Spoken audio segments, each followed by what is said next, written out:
Hey everyone, it's Cory McCarthy and thank you for tuning in. This is not a typical subject for me to discuss, but I felt that it was important to get out to my general audience and other content creators who watch my channel.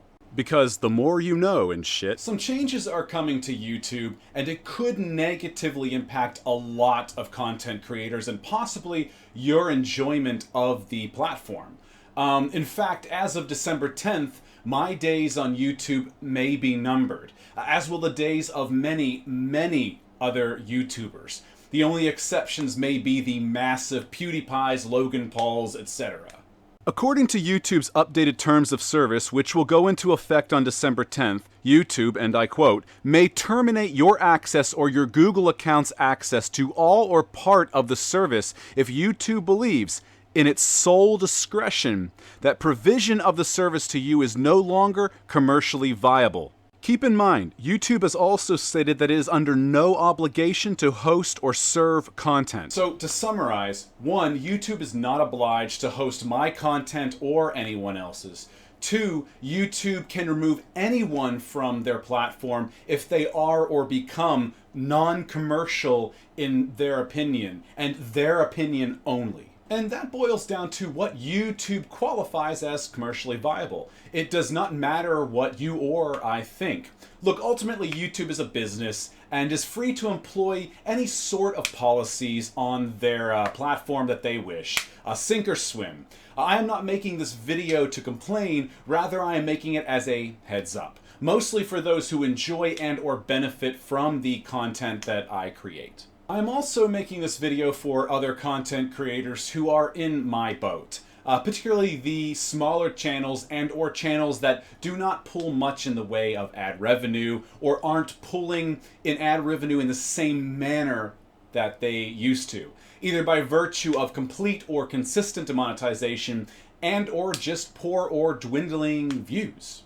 And as I've shared on this channel before, many of my videos are instantly demonetized not long after I've uploaded them, and many times the appeals process proves to be utterly useless.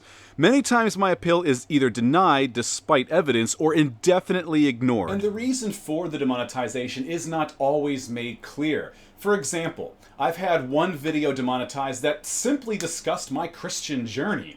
There was nothing particularly offensive about it unless you find the topic of Christianity to be offensive. Furthermore, on average, I've only pulled about $25 in ad revenue per month over the last 6 months. Again, that's the average. Some months are more or less than 25. So I doubt that my channel would be considered a commercial success in the eyes of YouTube.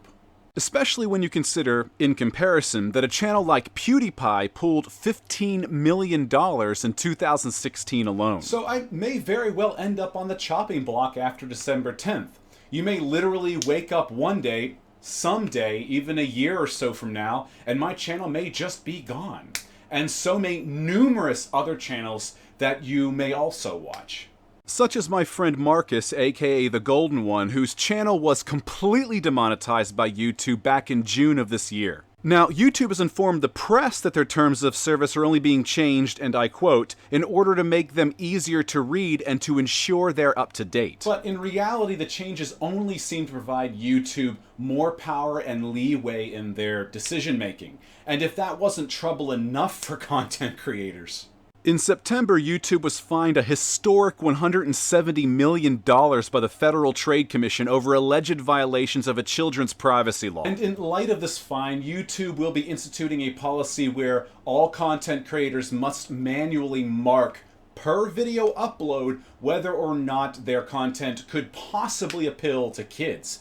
And unfortunately, the guidelines are quite vague, but colorful thumbnails and topics such as superheroes do appear to fit that bill. Ergo, last week's video discussing an exercise that can help you get the superhero look, which featured Henry Cavill's Superman prominently in the thumbnail, may meet the criteria, regardless of the fact that I intended that video, as with all of my videos, for mature audiences only. But my opinion and intent doesn't matter. And by complying with this new policy, or if a video is determined by YouTube to qualify, you may lose your video notifications, your comment section, as well as 60 to 90% of your ad revenue. And if content creators don't manually comply, they could end up facing a $42,000 fine by the FTC for each video that is determined to be kid-directed, in quotes, but never marked as such. So you can't just simply ignore their policy either. Now put that into the larger context of commercial viability that I had discussed previously, and you can see how this could compound troubles for many content creators. After all, reduced ad revenue will likely equate to little or no commercial value in the eyes of YouTube. Obviously, I can't tell you what the future holds for this channel or any other. If I had the power of precognition, I quite possibly would be the wealthiest man on earth.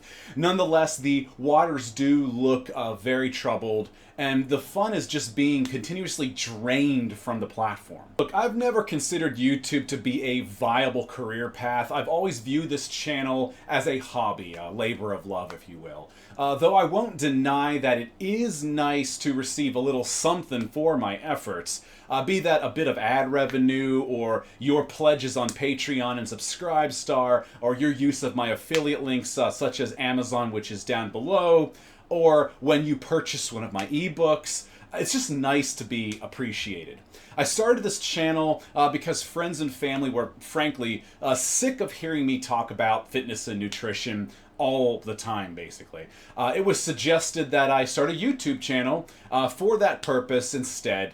That way people who give a damn could find and listen to me instead. So while I'd most certainly survive without YouTube, I would still experience a sense of loss. If only the loss of the relationships that I've built with my audience over the years. And some of you have been with me from the beginning. After all, I've been doing this for 5 years and 8 months and counting. That's more than half the length of your average marriage here in the US. If my channel were a child, it'd be in friggin' kindergarten right now, almost to first grade. In any case, I'll keep on keeping on with making my brand of content that you all have come to expect, and ultimately let the chips fall where they may. Anyway, leave your thoughts and comments below, and don't forget to like and share this video. Remember that your interaction helps. In fact, the more forms of interaction my videos receive, the better that they'll perform. And don't forget to subscribe to this channel if you have not already. Press the bell button for notifications and check back here weekly. All 3 avenues will help ensure that you do not miss any new content from me.